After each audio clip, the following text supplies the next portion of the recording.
இன்று கன்னியாகுமரி மாவட்ட காவல்துறை சார்பாக போக்குவரத்து காவலர்கள் அனைவருக்கும் கூலர் மற்றும் கையுறை வழங்கப்பட்டது. இதன் முக்கிய நோக்கம், ரொம்ப நேரம் அந்த சன் எக்ஸ்போசர் கிடைக்கும் போது அவங்க ஹீட் ஸ்ட்ரோக்னால பாதிக்கப்படுறதுக்கான சான்சஸ் ரொம்ப அதிகம். அதனால போக்குவரத்து காவலர்களோட ஐயை ப்ரொடெக்ட் பண்ணணும் அப்படின்ற ஒரு நோக்கத்துக்காக டாக்டர் அகர்வால் அவங்களோட சேர்ந்து இணைந்து இன்று அனைத்து போக்குவரத்து காவலர்களுக்கும் கூலர் வழங்கப்பட்டது. அது மட்டும் இல்லாமல் கையுறை சேர்ந்து வழங்கப்பட்டது. இதன் மூலமாக போக்குவரத்து காவலர்கள் நீண்ட நேரம் பணி புரியும் போது கூட டயர்ட் ஆகாம ஃபுல் கான்சன்ட்ரேஷனோட ஒர்க் பண்ண முடியும். இதனால ப்ராப்பரா டிராபிக் ரெகுலேட் பண்ண முடியும். மேலும் நம்ம மாவட்டத்தை ஒரு ஆக்சிடென்ட் இல்லாத ஒரு மாவட்டமா மாற்ற முடியும்.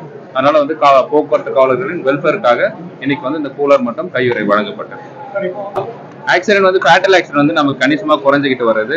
நிறைய இனிஷியேட்டிவ்ஸ் பண்ணிருக்கோம். நோ ஹெல்மெட் நோ என்ட்ரி ஆகட்டும். இப்போ பள்ளிகள் திறக்கப்பட உள்ளது. அங்க ரோட் சேஃப்டி கிளப்னு சொல்லிட்டு ஒவ்வொரு ஸ்கூல் அண்ட் காலேஜ்ல ரோட் சேஃப்டி கிளப் ஆரம்பிச்சிருக்கோம். அதோட முக்கிய நோக்கம் டிராபிக் ரெகுலேஷன் எப்படி பண்ணணும், அது குறித்து ஒரு விழிப்புணர்வு ஏற்படுத்துறதுக்கும், ஆக்சிடென்ட் ஏற்படுத்தினா எந்த மாதிரியான ஒரு பாதிப்பை ஏற்படுத்தும் சொல்லிட்டு மாணவர்களுக்கிடையே ஒரு விழிப்புணர்வு ஏற்படுத்துறோம். அது மட்டும் இல்லாம ரோட் சேஃப்டி கிளப்ல வாலண்டியர்ஸ் ஏற்படுத்தி அந்த மாணவர்கள் மூலமாக டிராபிக் ரெகுலேஷன் ஒர்க்கும் இப்போ நடைபெற்று வருகிறது.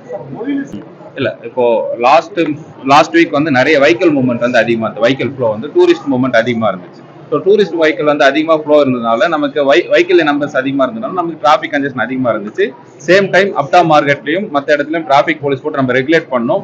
ஒரு அதிகபட்சம் மூவிங்ல இருந்துச்சு, எங்கேயுமே ஸ்டாக்னேட் ஆகல. இப்போ ஃப்ரீயா போகுது. முக்கிய காரணம் ரோட்ஸ் ரொம்ப நேரவா இருக்கிறதுனாலும், செகண்ட் அந்த பிரிட்ஜ் ஒர்க் கம்ப்ளீட் பண்ணாதனால அது main reason. But even though school start ஆகிறதுனால மேலும் கூடுதலா டிராபிக் போலீஸ் போட்டு அங்க டிராபிக் கன்ஜெஷன் ஆகாம பார்த்துக்கணும். இல்ல, பொதுமக்கள் பாதிப்போட வகையில எந்த அளவுக்கு சரி பண்ண முடியுமோ கலெக்டர்கிட்ட பேசி நம்ம அதுக்கேற்ற மாதிரி ரெகுலேட் பண்ணி கொடுப்போம். பிளே ஸ்டோர் மற்றும் ஆப் ஸ்டோரில் இருந்து பாலிமர் செயலியை QR கோடு மூலம் பதிவிறக்கம் செய்யுங்கள். செய்திகளை உடனுக்குடன் பெறுங்கள்.